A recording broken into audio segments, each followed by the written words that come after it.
Hello, everyone. This is the July, not Raleigh, but Charleston chapter of the FENG.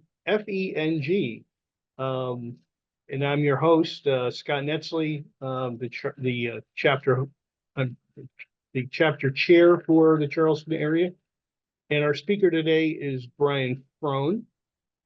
Brian is a longtime member of the FENG. Is a friend of Matt Budd's. He's been a CFO, CEO, and you'll have to tell us how many years, but has been consulting for a while. And he lives in Boston and has two girls, and he can probably fill in a few more details as well. Thank you, Scott. Appreciate it. Thank you, everybody. You're welcome. It's great to see so many familiar faces. I appreciate that as well. Yeah, so let me share my screen. I have an interactive presentation today using a format called Mentimeter. If anyone has heard of it, if you've seen any of my presentations, you've seen them. So what this does is allows us all to interact anonymously. We can provide comments and answers to questions. So I have about 5 key slides, and after each slide, pose a question to the group to facilitate a little bit of an interaction or a conversation or contribution. And you can log in to Mentimeter without an account. There's no signing up. You can use the code in the corner with your phone, or you can go to menti.com and type in the code. And the instructions will be on every slide. You don't need to get in. You can get in at any time. And I'll kind of help with that throughout the presentation. So I'll do my introduction, and then we'll get more into how to get into the slides and start to use them. So this presentation is basically 5 very important concepts that I've learned repeatedly seen as important as an executive. As Scott said, I was an executive for 20 plus years, mostly as CFO, also as CEO, various companies, global organizations, etc. And I'm now coaching, as you've heard, several of my clients and are here on the call, and I appreciate that. And through that process, including my experience, I've learned quite a few things, but I think these 5 are really critical, especially since we have a lot of job seekers, transition, business builders here, and also for those looking to enhance their leadership. Hopefully there's a few things in here that you can also use. I think some of these things are universally applicable. So here, just quickly, my business is called Stoic Executive, as Turner was mentioning. I'm a big fan of Stoicism and mindfulness and practices. Essentially, what I call the inner game, one's ability to handle thoughts and emotions and external events, people, problems, challenges, and how we handle them and how we process them internally really determines what happens externally. So I like to say the quality of our inner game determines the quality of our future, the quality of our external circumstances, no matter what you're doing. And I think the main premise here is that a lot of us, myself included, used to have it backwards, whereas we're trying to improve the quality of our external circumstances so that we can feel better internally, but that never works. And I know if you think about that in your own lives, you can probably think of many examples where you've achieved something externally, a job or promotion or money or possession or whatever, and that's nice for a moment in time, but then you're looking for more. And so this inner game work that I do with my clients and myself is the foundation of coaching for other things, whether it's a leader trying to resonate with their team, looking for a job, trying to show up at interviews more effectively, trying to balance the stresses of work and life at home. Whatever it is, the inner game is going to determine the quality of what you're doing going forward. And so I'll flash this at the end. You guys can find me on the FANG site or at my website here, or email me anytime at brian.frohn@stoicexecutive.com. Okay, so we'll get started with the first interactive slide. It's an easy one. Where are you joining us from? You can put the city, the state, you can put the room you're in, whatever you want. You can break out your phone and or open a separate screen on your computer, and you can just click on the code and get to the website. Either way, you're getting to the website, menti.com, and you're putting in the code. And just fire it in. There we go. We've got people doing that already. I'm going to put mine in. Wow, Toronto, Charleston, of course, Baltimore, New Jersey, Wisconsin, right. My daughter goes to school there. All right, someone's got the code right in there as the answer. Okay, Fort Worth. We don't have any repeats. If we had a multiple, the font would start getting bigger if we had some of the same. New York. Wonderful. Okay, so it looks like we have about 10 people who have logged into Mentimeter. I think there's probably 17 or 18 on the call. So I'll keep going. We'll kind of see these come through. You get the idea. If anyone has any challenges, you can flag it or just speak up, and I'll help. As I said, the code will be at the top of every slide. You can just get to menti.com in some way, shape, or form. And again, it's optional. One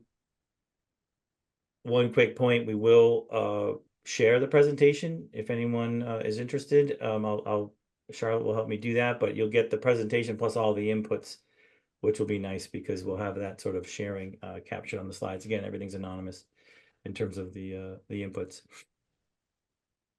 Great. All right, cool. We got a good showing. We've got a couple in Toronto. Seems like that's we're well spread out, but Toronto is the one where we've got a couple. So I've got 5 that I've kind of boiled down. So we'll start with number 5. Definitely stay tuned for number 1 because I think it's going to be maybe some of you don't know me, unexpected, maybe even those that do. So I think it'll be interesting. Number 5 is that your network is your most important professional asset. And I say that because we have the skills and we have the experiences that we have. And of course, we're always trying to learn and develop new things, but really your professional network is something you can build on your own. And it can be amazing regardless of your history, your experiences, your work experience or your skills. And it absolutely generates returns in the future, sometimes on and on, multiple roles, multiple opportunities, even just learning. When invariably I'm talking to somebody and I'm networking all the time, and I learn something new. So, and I work with the students at Georgetown. That's how I know some of the people on the call. And I also work with senior executives and executives that are aspiring to the senior level. And no matter whether you're in role or you're looking for a role or you're building a business, certainly networking is going to be the primary business development function. And so that network is your number 1 asset. So a couple of things, couple of key things. Building genuine relationships is the most important, is very important in networking. You don't want to, I say, avoid transactionalism. You don't want to be transactional. Hey, I'm looking for a job. That's why I'm calling. Do you have one?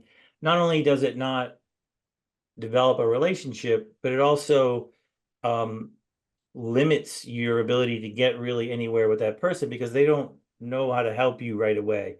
It takes time to develop a relationship with someone so that they know how to help you. And I'm always surprised and never overestimate, meaning always assume people do not know how to help you until you literally tell them.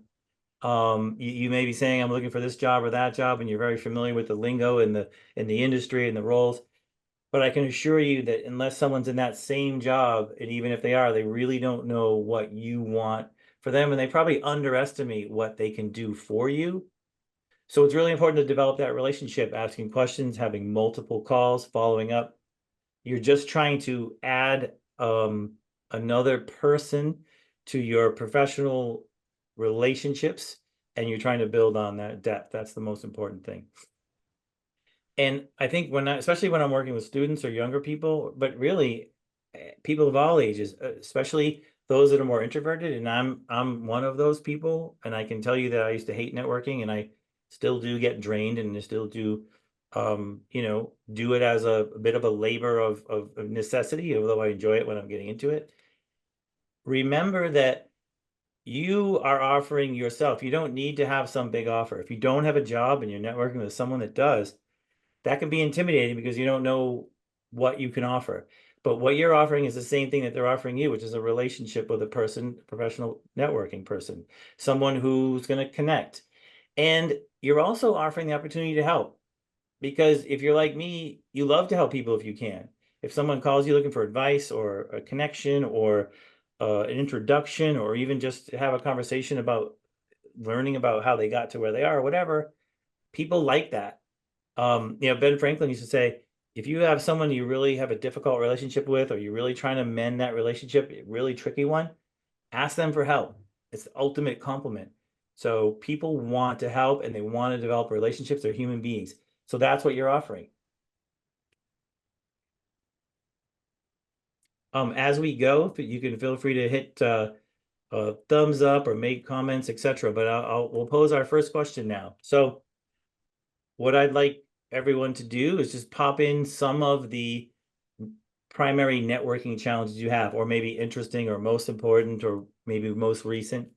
Just fire in some of the challenges you have in networking. That could be doing it. That could be, being worried about getting on with it, finding people to network with. What do you say? Whatever it is.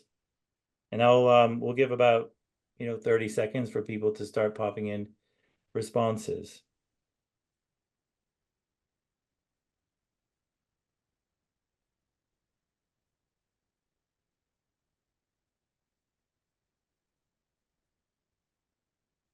Making an ask, getting started. Where to start and what to say. What can I offer? Lack of response. Yes.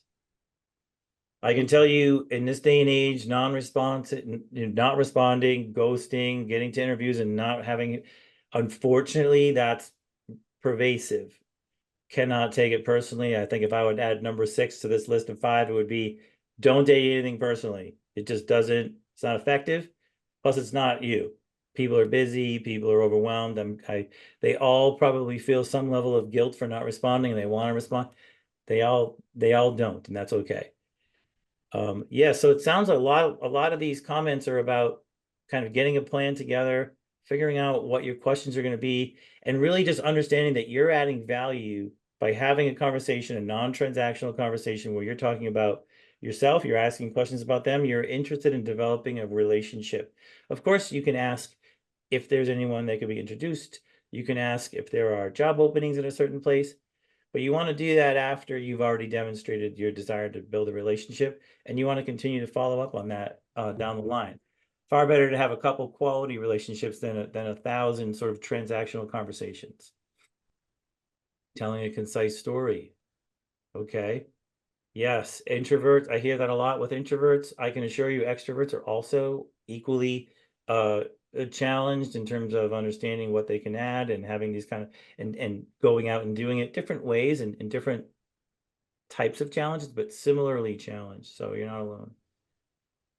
Great. So what we're going to do here, and I'm going to be mindful of time. Sometimes, we can't do this with all the slides, but what I'd like to do is I'm going to start a voting process. So again, on your phone, on your screen, if you like some of these answers, you can go in and provide 3 votes for any one, or you can spread your votes out across 3. And we'll kind of get a sense of which of these responses is resonating with everyone and kind of consolidate down to some of the more common themes. So I'm going to hit enter here, and you go back into your phone, and you'll see the comments here, and you can just press the plus sign and put some votes on it.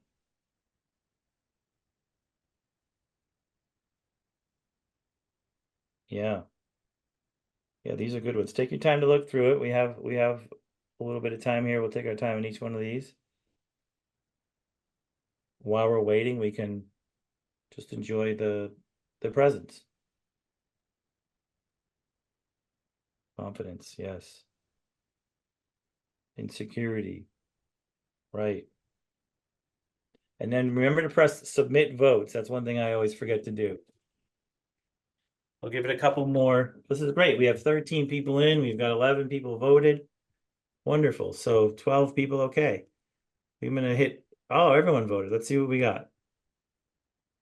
Making an ask, 6 out of 13. Okay.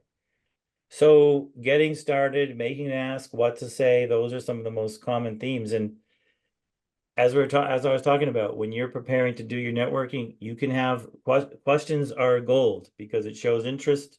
You can ask and get someone talking. You really want the other person to talk about themselves. People like doing that. It's a nice conversation. You're learning. So have a good set of questions in advance. And you don't really have to make too much of an ask. I think the key is we're all networking. We all know it's important. Even if we're in role, we might not make time for it, but if we do, we know it's important. You're offering your relationship and you're offering help if you can, and you're also giving someone an opportunity to help you. You don't have to have any more of an ask. Of course, you want to ask for introductions. You want to ask if there's a job. You can do that in the meeting, and if you're not comfortable, you can always follow up. One of the tricks, or one of the, not the tricks, one of the tips that I give is if you have a meeting with someone and you didn't get an ask, follow up after, say thank you, and then you can go to their LinkedIn site and say, hey, do you know any of these 10 people? If you can introduce me to any of them, or are you comfortable introducing me to any of them? Please do. That's a good way to really help someone help you. I love it when they do that. I get uncomfortable when they say, yeah, introduce me to anybody. And I'm like, oh, I don't know. I have 6,000. I don't know who to introduce you to. So tell me who you want to be introduced to, and I'd love to do it. And that's a real comment from me, but it's also what most networkers want to do as well. All right, so we'll move on to the next one. Number 4, interview success is all about the presence and the energy, not the skills or experience. I say that because you already have that. They're already in the interview. They already know your background and what you do. Now it's about how you present, how you show up, what kind of energy you have. And so there's really kind of 2 types of energy that can be, it's pretty common and pretty counterproductive, really problematic, actually. You're really reducing your chances. One is a kind of a confidence, you know, shyness, not necessarily shyness, but a confidence issue that you can clearly see, or kind of a resentment. Maybe someone's been grinding for a long time and they just don't think this one's going to work, and they're kind of feeling a little bit drained by the process, and that's showing up. So you want to be really ready to present your best self. You don't have to be an extrovert. You don't have to be a talker. You don't have to be a showman or show person. You just want to be comfortable as you are. So whatever your comfort is, you want to be demonstrating that. And that's not easy to do, and that can take work, but that's what you really want to focus on in these interviews, is just being comfortable in your own skin. You're comfortable with yourself. And that I know we all want, and that's what interviewers want to see as well. So the way I help clients and the way I would suggest you prepare is prepare, do your study, prepare your questions, maybe practice. I do mock interviews, which are really helpful for people. Take the job description itself and create questions and go through a real interview, and then have a feedback session with someone like myself or whoever to kind of give you some help and how you can, modify how you're showing up or what you're saying. That can be very helpful, especially if you do it far enough in advance where it's not going to kind of hurt your confidence. But even if you were doing it day before, whenever, I do many of those, and sometimes those are just kind of confidence building sessions where you're just feeling better and more comfortable with yourself, which is so important. Developing your presence, as I talked about, that is going to be the key. Is this person, hiring managers don't want to make a mistake. They don't want to, they consider it a risk. They want to have a risk of the lowest risk hire. And that's a lot about how is this person going to get along with the hiring manager, the team. Are they a team player? Are they going to fit in? Are they going to develop a culture of that is in line with what that company is all about? And most of the time, that's something positive. So you really want to be developing that comfort in your own skin. Again, you don't have to be someone you're not. You don't have to be an extrovert when you're an introvert. You don't have to be a verbose or any kind of show person. You just want to develop that comfort in your own self. And one thing to remember, and I'll talk a little bit more about this as we go further, is that your self-worth is not subject to this process. Is not subject to anyone's opinion. It's not even subject to the thoughts that come through your mind, which I know can be very damaging. Your self-worth is separate from that, and you can maintain that through regardless of what happens in this process. and remembering that is really important. Okay, so let's again do the same thing. Talk to us, provide your inputs on what are some of your interviewing challenges.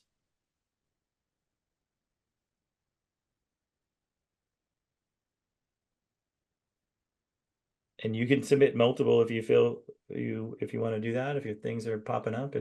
And Brian, for those who aren't in the interview process, what are the challenge, or if they own businesses, what are the challenges of getting clients? I would say is similar to this. Yeah, I think throughout these points, you're going to see a similar theme. The first one, um, about networking, similar in business development, similar in trying to attain a client. You're not being transactional, you're developing relationships, you're asking questions that lead to a discussion about what that person's about. Sure, they're a little more in the vein of what their problems are that you might be able to solve. That's fine. Similar with interviewing. When you're talking to clients, they just want to see that you're comfortable in your own skin. You have a confidence, but again, it doesn't need to be a big show person type confidence. You just want to have some comfort. You want to have the most comfort you can in your own skin. I call that presence, and the way you do that, and again, we'll talk about that as we go, but being present and this is one of the mindfulness techniques, probably one of the most important ones, which is finding ways, practicing to be present in the moment. So that means you're not thinking about, oh no, what did I just say? Or what happened yesterday? Or how many interviews went bad? Or what's this client thinking? Or am I going to get this account? Or I better get this because, I need the money. You're not in that ruminating thought process. You're not having thoughts. You don't need involuntary thoughts most of the time, or really ever. Sometimes you need to be activating your mind to do complex things, but most of the time you can just be present. And that means experiencing what's happening without adding much thought, really just kind of being there fully. And when someone's not present, they're kind of distracted. It's especially clear when they're on their phone. You're not going to do that with a client, but you can still see that someone's not quite there. Maybe they're not comfortable. There's something going on up here. So you want to develop that presence. And of course, being present and developing presence has so many other tremendous benefits, which I'll talk a little bit about. We got some really good ones here. We got 20 responses, so that's great. People are voting at least more than once. Nerves, overconfidence. Okay, that's a good one. That's good to know. That's good self-awareness there. Cynicism around the process. Yeah, showing up resentfulness. People can see and feel that. They might not know what it is. They might not be able to identify it, but they're going to come away with a feeling of it's just not a good feeling. And so if you are just your comfortable self and present, you'll avoid that to the greatest extent you can. Look at all these great responses, understanding the interview, crafting responses. Okay. Okay. All right, so let's vote on these and we can talk about some of the some of the ones that got the more votes. I want to enter the voting now, see what people think.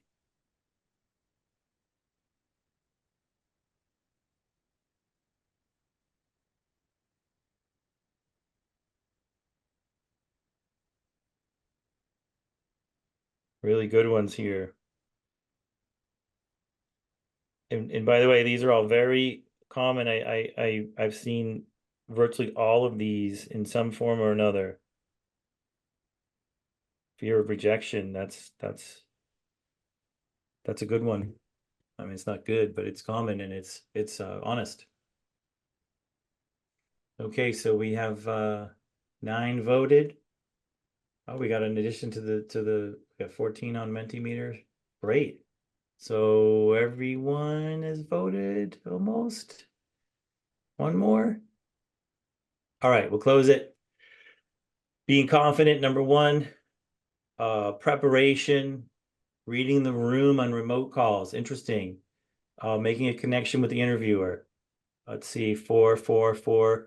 Getting to the interview process. Well, yes.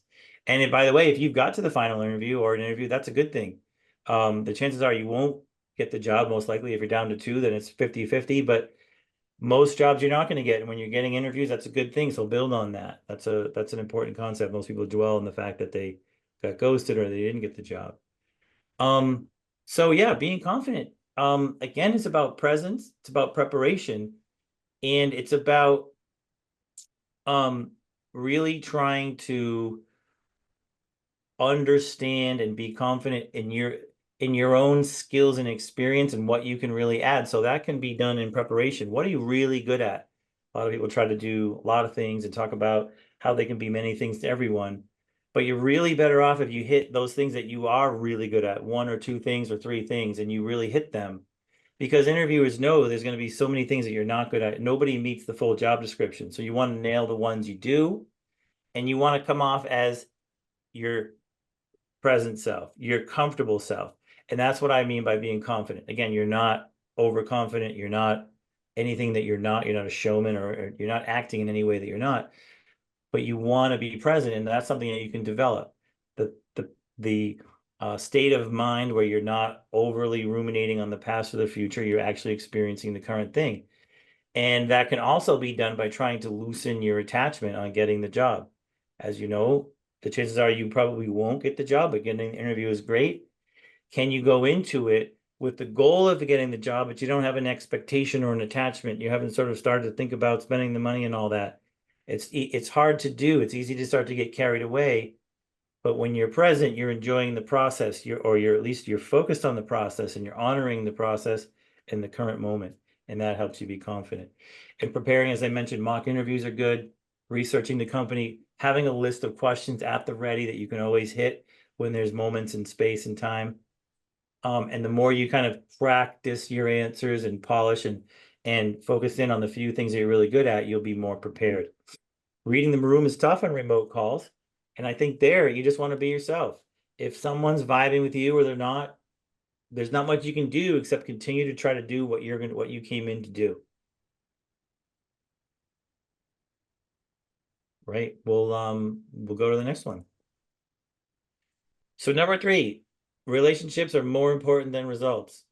And many of you might be saying, okay, that's crazy. But the reason I'm saying that is because relationships are how you get the results. And that could be, as we talked about, networking, interviewing, and connection. But it's also in the workplace. And this is where this is where one of the ones that's most important in leadership, as well as in networking, is your challenges, the things you need to get done, what I would call the transactions you need to occur. You need this done by this date and these things to be done this way. If you're doing them without a deep enough regard for what the other person needs, whether that's more instruction or time or support or just to be heard or to be understood, you're going to have a much harder time getting those things done. And I think most of you have experienced this and know this, certainly if you've been in role for any period of time. The relationship is the way through. You, especially when you're in a senior role, it's impossible to just mandate. People think, well, now I'm in control. You actually probably in the least amount of control you'll be in when you're at the highest levels, especially if you're a CEO. You can make a ton of decisions and you can make mandates, but you're really at the mercy of everybody who's working for you. You're really supporting them in a way. And so the best way to get through a difficult situation is going to be to probably get through a difficult relationship and make that better. So listening and showing that person that you care about what they care about is the primary key to a relationship professionally and to listening. I'm trying to hear you change my mind. I think we need to do these things by this date in this way, and you don't, or you're upset, or you don't like that. Tell me another way. Tell me about why that is. Tell me about what is happening with you that maybe I can change my mind, or maybe I can help you in a genuine way. And that's how you get people to get on board with your ideas and accelerate the power of your idea. Because at this stage, it really isn't about your idea. It's about how you're going to get others to follow through with those ideas. I mentioned this early. Avoid attachment to results. So goals, of course, are important. We have budgets. Budgets are important. Goals, financial goals, all these things, timelines, project timelines. Those are important. But when they become attachments or expectations, that becomes difficult, especially timelines. We know things happen. So when you are more and more attached to a result, you become more and more restricted in your responses. Your relationships become more challenging. You become constricted in your capabilities, in your creativity. it diminishes everyone's ability to do the job. So yes, goals are important. We want to work our butts off to get there, and but we need to do it with the right way. We need to do things. That's why I say how you do things is more important than what you do. It's how you're going about asking people to do things, pushing people, putting goals out there, and selling your vision. And it's how you approach these things from a position of intent and an objective, but not an attachment or a clinging or an expectation. And you know when you have an attachment is when you know if you don't get this thing you're trying to achieve, then you're going to be upset. You're going to have you're going to have a unhappiness or suffering, as I call it. So listening actively, trying to understand what the other person is looking for, showing them that you care about what they care about is more important than dictating and driving, which goes to the how versus the what you're doing, and avoid attachments. And this goes across life. We all want so many things, but if you want that brand new car and you get that brand new car and that's been your focus, you're going to be happy for, I don't know, if you're like me, maybe a day or two or a week, and then it gets scratched and suddenly you're unhappy. Or if you're trying to aspire to a client, you're trying to get that client to sign on with you, and you're clinging and you're sort of acting, there's almost an air of desperation sometimes when you're too attached and clingy. It's like dating. Imagine trying to convince someone to date you when you're kind of filled with this attaching sort of clinging. So you want to watch that in all aspects of your life and try to aspire and work towards things for the sake of working towards them getting better, not for the attachment to the goal. And that helps you do it the right way. It helps the how versus the what. Okay, so let's talk about that. Let's talk about what are some of the things that make building productive professional relationships difficult. Probably best is to focus on professional here. What are some of the things that are difficult about building productive relationships in a professional environment?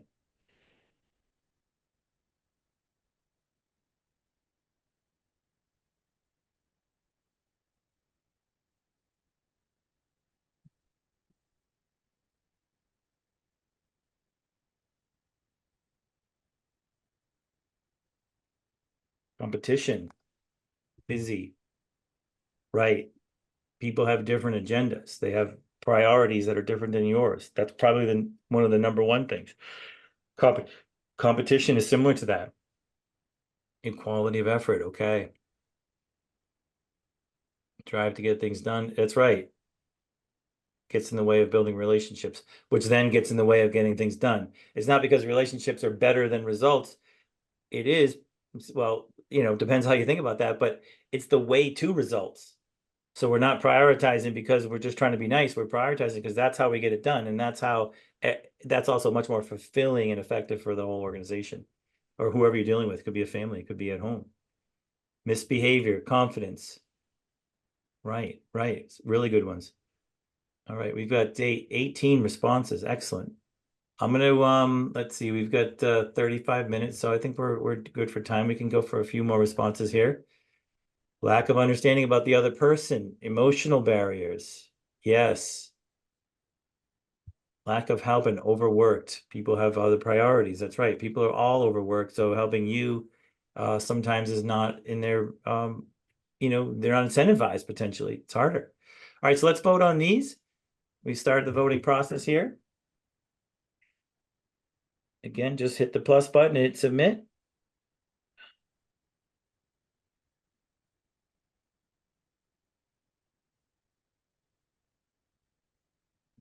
All right.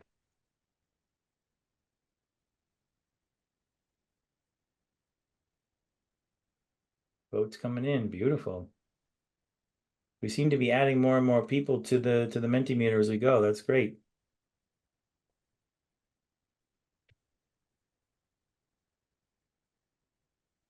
Scott, while people are voting, um, what's the best way for people to get in touch with each other after the meeting? I forgot to ask that at the beginning. Well, if anybody wants to put their information in the chat, I know I saw Bill McDitt did that earlier. That would be one way. Of course, I can always be reached on LinkedIn. I know a lot of us do that. But I would Can say that, also look up on the website where the people who registered, all the contacts are there as well under today's meeting. Okay, great, great. Yes, and of course, I would love to serve as a networking contact for anyone here in the Fang. Or if anyone needs help with any of the other things that I talked about, please reach out. Okay, great. We have 14 votes. Let's close the voting and see where we're at. Different opinions. Yeah, number one, 8 votes, very popular. And I think that relates to some of the other things we talked about. That I think I saw sort of language barrier, I saw age sort of differences and different priorities. People are busy, those all leading to different opinions and different, leading to people to have different opinions about how important your thing is, of course. So again, when you're at work trying to get things done in any kind of role that's involved in leadership, the higher you go, the more this is applicable. It's going to be your relationships with others and how clear they are on what you're trying to do and how clear they are on how much you care about what they care about. And you may not be able to change. You may need to do something. We absolutely have to do this. But when you're listening to someone about how you might be able to mitigate the pain of that, or how you might be able to relieve them in some other way, or how you might be able to help them in a different way, and that's truly important to you, you're going to see your effectiveness in getting these things done increase tremendously.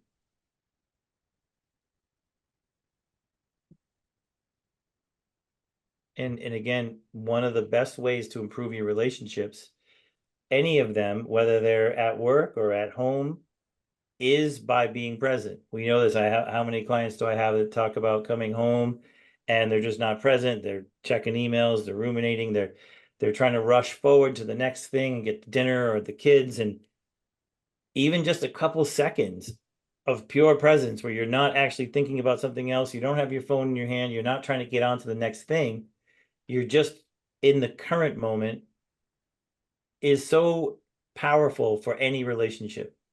You can try it. I can assure you anyone around you will notice it if you start doing that, even for a couple seconds if you haven't been doing that normally. You're not trying to get from here to there. One of the main problems we have as human beings, and this is where virtually all stress comes from, I believe, is the condition of being here and wanting to be there. And if you think about it, some of us are always in that condition, whether we're driving or walking or sleeping, because we're always doing something to get to the next thing. We're still going to be doing things and producing and being creative, but we can be in the current moment while we're doing it, and we'll be so much more effective. And the relationships around us will be so much more fulfilling and rewarding, and there'll be so much of a depth and quality to those relationships. All right. Let's see, we got 30 minutes. Okay, so we're a little ahead of schedule. Number 2 is get help and support. Don't be too proud. Investing in yourself is the best investment. Investing in your team, your career, your inner game, your mental health, your quality of life. What better investment in time and or potentially money could there be? So the best out there, whether it's athletes, leaders, um, certainly business leaders, politicians, have help. They have whatever. They have coaches and mentors and trainers and advisors, and they're part of networking groups or they're part of peer groups. You're talking to people outside of, your spouse or your family, which is also very helpful, about stuff that is your challenges or your goals or your objectives. And it's so powerful to get help in that way. It doesn't have to be expensive. It doesn't have to be coaching. It could be mentoring. It could be, as I said, peer groups. But the best and most successful have a lot of help. They're not doing it alone. And when you do it alone, you can have a good career, you can get things done. You probably do. Many of us on this call are quite successful. All of us to some extent are successful, depending on, and how you define that varies. But you're leaving potential on the table for yourself if you're not getting some help. Because, we all have blind spots. We all have things that we're stuck on that we're just not good at, and we kind of know, but we're not really sure what it is we need to change, or we think we've changed it and we really haven't, or we've got our perspective and our ideas. And that's one thing I'll talk about too, is our minds are so powerful, but the mind, the brain is so fixated on what it thinks is right. And I think most of the time the mind is not correct, or it thinks it's correct. Now, maybe if you're talking about math, 2 + 2, facts, sure. But when it's telling you something doesn't look right, or I don't like this, or I want this to be this way, remember that that's a brain that is mostly focused on the negative, trying to protect you with an extremely limited view of what the world is or the universe is. If you think about the number of people and all the things that can happen, all the possibilities, each individual human brain is very conditioned to believe in the negative, and they have a very, very small view of the world. They've been exposed to very little in comparison to what there is. So and I'll talk about that a little bit more in the next piece, but understanding that, and when you get help from others and you get different perspectives and viewpoints, and you share your ideas with an openness to change your ideas, you're going to be a lot more effective in all the things you're doing, whether it's interviewing or networking, or leading organizations or teams, or even in your personal relationships. So the number one thing that I've learned through my years as an executive, as a human being, and as a coach. Oh, I'm sorry. Let's do the one more question slide. What is something you need help with before we get to number one? What is something you need help with to get the most from your career? So career oriented, what is something that you could envision getting help with in your career? It could be networking, finding a job, leadership, it could be physical fitness, whatever it is. What is something that you think you might get help with, or maybe you are already getting help with?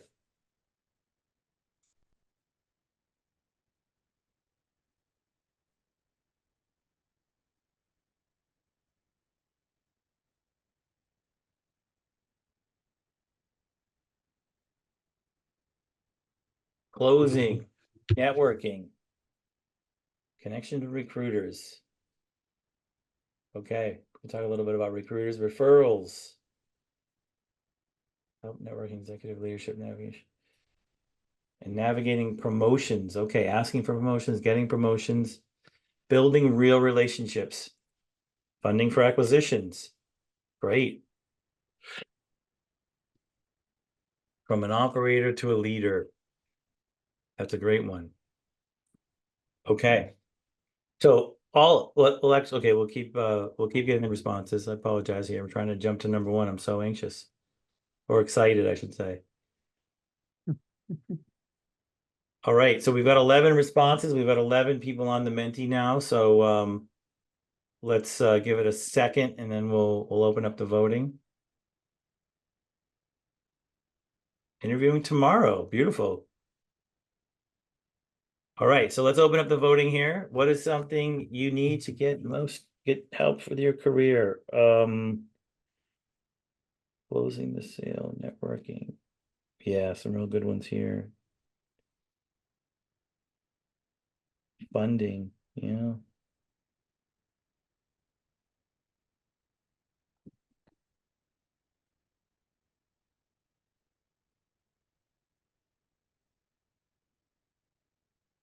All right, we got 5 votes.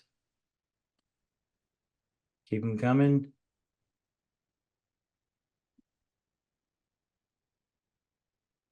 9 out of 11. What we get? Perfect. Okay. All right, so we've got 10 votes. I'm gonna close it. 11. Perfect. I'm gonna close the voting. Real relationships. Well, that's great. That's good to hear, because I think that's probably one of the most important things.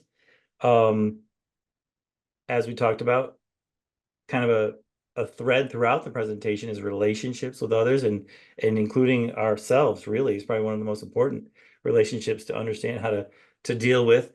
But But yeah, building relationships, absolutely. Connections with recruiters, that's a tricky one. I talked to many clients about recruiters. And I think we had a recruiter come to Georgetown. They come frequently, and I don't know if Andy, you were there, or anyone else from Georgetown on the call, but they talked about transactionalism, and it sounds a little ironic because I think a lot of us would think of recruiters as transactional, but they're also don't like transactional relationships. So it applies everywhere. Even if you're seeing someone being transactional or recruiter, your best bet is to develop a relationship with that person and show them that you're not just showing up for the job, and once you get that, you're gone. You're trying to build a real relationship. And that's the only way they can help you, not just because they'll end up liking you, but they'll end up understanding you enough to be able to actually help you, whereas they won't in the first, half-hour call. It won't be enough to really know how to help you in most cases. All right, some really good ones here. All right, so let's move on to the number one thing that I believe is most important for you to know, and for what I believe is one of the most important things that I've learned in my career and as a human and as a coach, which is your thoughts are the real problem. And what I mean by that is the human mind being so powerful is also, as we talked about, heavily negative, heavily conditioned based on your experiences, particularly the negative ones, and extremely limited in its view compared to all the possibilities. So it's always going to be telling you things, and particularly involuntary thoughts. I'm not talking about thinking where you're sitting down and figuring out a complex problem. You're working on a big spreadsheet, you're working on formulas and equations, you're solving global warming. No, I'm talking about the involuntary thoughts, even if they're not particularly negative. The human mind is usually telling you or us, me, it's not enough. I'm not enough, not doing enough. I don't have enough. Or if I do, it's not going to be enough later. I'm going to lose it. It's a constant not enough. And I think you know what I'm talking about. If I could see all the heads, they'd probably all be nodding. And so this is what's not necessary. So what I mean by suffering is uniquely human. So you don't see, animals, trees, even children don't do so much suffering. They have a problem, a child, you take away his toy, he cries, you give it back, he stops crying, or he gets over it, he's done.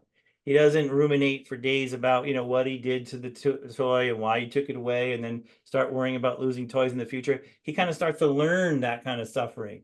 He starts to learn about how to constantly bring up pain from the past and feel that pain all over again, and then constantly worry about similar pain coming in the future. That's what suffering is. And that kills our performance. I mean, we know we're all dealing with this, but it's extremely limiting to our capabilities. What it does is it sort of clouds over the creativity, the inner peace, the ease, the clarity, wisdom, compassion that's naturally in us all the time. And it just kind of jumps on top of that with the ruminations and the suffering. So I say it's uniquely human because the human brain has grown and to a point where it starts to kind of run its own game. And that's where we need now to take back the control. I mean, you can do that. There's ways to do that. Being present, developing presence is a way to do that. The mindfulness practices that I've learned, and I suffered greatly throughout my career. I was always edgy and in a bad mood and always thinking the end was near. And I could count, I mean, it had to be almost every day of my life up till about 10 years ago. I thought I was going to run out of money. I thought I was going to probably lose my job and not get another one. That my boss thought I was an idiot, or what people didn't want to do what I asked them to do, whatever. It's constant. And so I eventually got to the point where I decided that I didn't want to live this way. And I've read things and learned things and started to get interested in things. But there are ways to do this, and we don't have time to get all into it now. But I can tell you that practicing mindfulness and presence and the ways to do that can absolutely change that whole paradigm. The thoughts don't go away. The mind is always going to try to tell you something that you already know that it's told you 50 times. It's painful, but you learn how to quickly come back to peace and clarity. It could be a minute or a second or an hour. Sometimes if it's really bad, it could take longer, but you don't have to ruminate on it on and on and on. Don't have to constantly come back and cause more pain and suffering, particularly for others around you. You're not present. Now you're barking and snapping and your creativity isn't there. So suffering is uniquely human. It's not necessary. Now, when I say that, I also say suffering is necessary to force us into understanding that it isn't necessary. And so when when one has suffered enough, they look for a way through, and you can find it. You can find that way through presence and mindfulness. So, and what it does is the presence does is it lets the natural clarity and insights and wisdom. You know this when you're maybe in the shower, or you're walking in nature, you're on a beach, or you're on vacation, you're in some of those rare moments where you're just at peace. You know, that's when you're having your ideas. That's when you're your best, self for relationships. That's when you're the most creative. That's when you're most productive, physically healthy. Suffering and stress and anxiety take a physical toll. So these are things that can help you elevate out of there when you realize that the thoughts are what you need to manage. The thoughts are what is important to figure out how to manage those thoughts. Of course, they're going to happen, and thoughts are extremely important and natural. You can't get rid of them. They're not and it's not your problem. It's not your weakness that you're having this suffering and this feeling of not enough, or insecurity, or lack of trust, or skepticism, or judgment, or jealousy, or defensiveness, whatever you want to, whatever version that shows up, anger, frustration. That's not your weakness. That's a human condition, but we can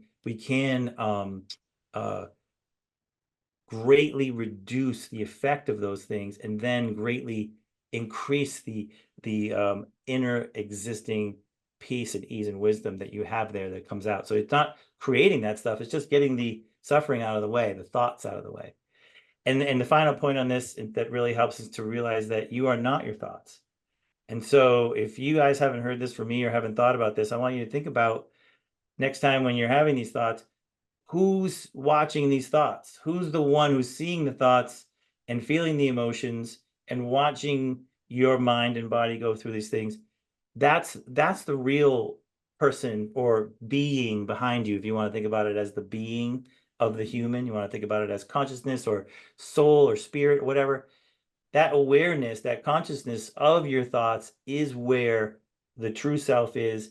And if you can just understand that you're not your thoughts, and your self-worth is not subject to those thoughts, it's a separate thing, that can really help you start to realize that these thoughts can be the biggest problem, or at least are actually the biggest opportunity for you to develop and grow that inner peace and calm and wisdom and clarity. So with that, let me open up the final inputs here. And this is a question that might be a little bit deep, but you can answer it any way you feel confident or comfortable. But if you remove all thoughts and emotions, you're not thinking about the past or the future, or you're feeling emotions and thoughts, who or what is left? What is there when there is no thought or emotion coming through?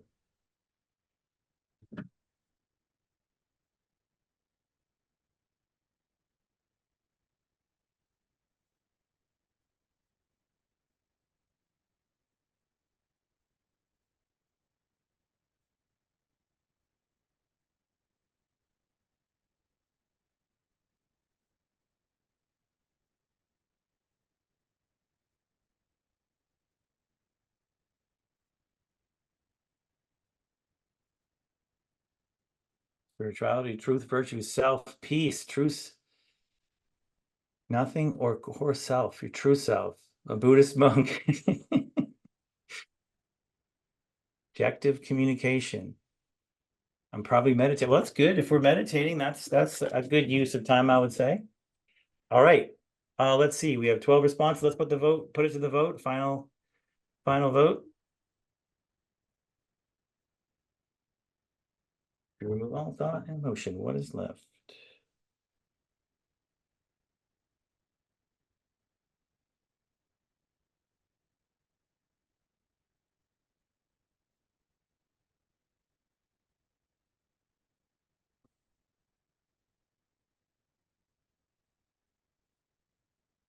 All right, we got 5 votes, 7, 9, This is great. Everybody's participating, everybody's voting. Beautiful. We have. Right. All right, let's check it out. True self, consciousness, objective communication, peace, spirituality.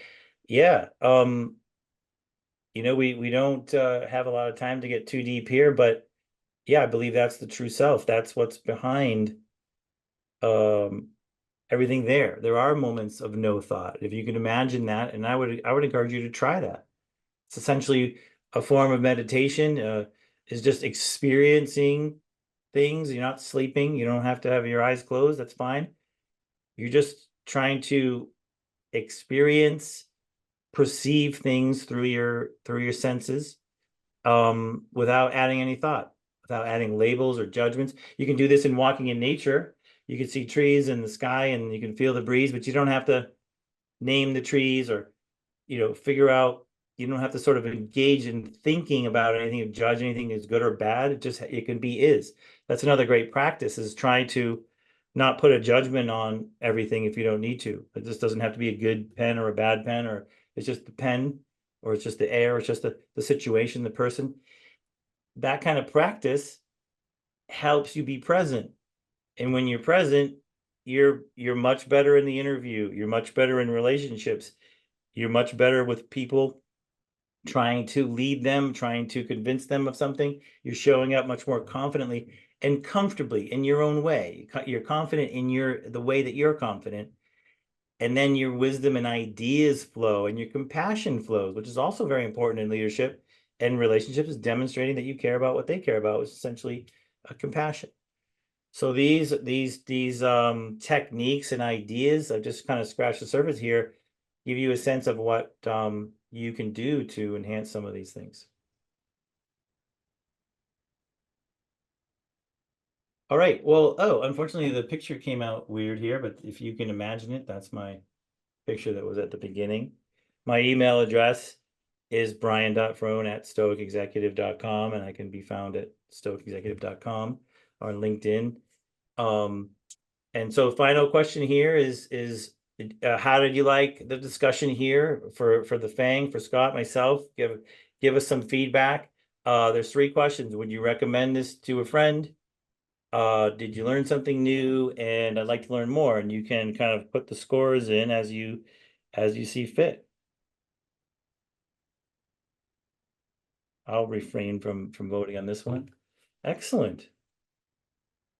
So we got some good recommendations. Learn something new. Like to learn more. Well, that's great. That's fantastic. Wonderful. So I'm glad to answer any questions if you want to do that, Scott, with the remaining 11 minutes, or you want to or you have a wrap up, but that's my final slide.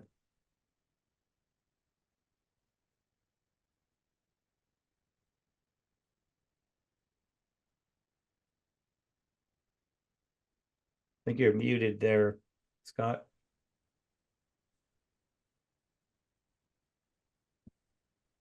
I thought I unmuted. Questions would be great. All right.